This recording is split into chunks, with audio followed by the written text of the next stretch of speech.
আজ কয়েকদিন ধরে শুধু বৃষ্টি হচ্ছে, বৃষ্টি আর বৃষ্টি।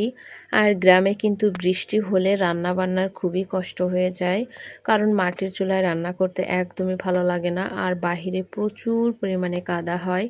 তো কি আর করব, ভাবলাম ঘরের ভিতরে বসে অল্প কিছু যা রান্না করা যায় তাই করি।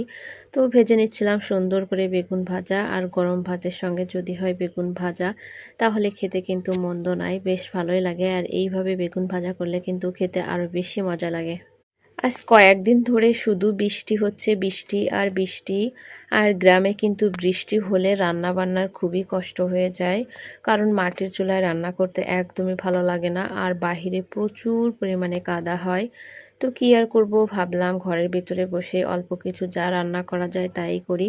তো ভেজে নিচ্ছিলাম সুন্দর করে বেগুন ভাজা, আর গরম ভাতের সঙ্গে যদি হয় বেগুন ভাজা তাহলে খেতে কিন্তু মন্দ নাই, বেশ ভালোই লাগে। আর এইভাবে বেগুন ভাজা করলে কিন্তু খেতে আরো বেশি মজা লাগে।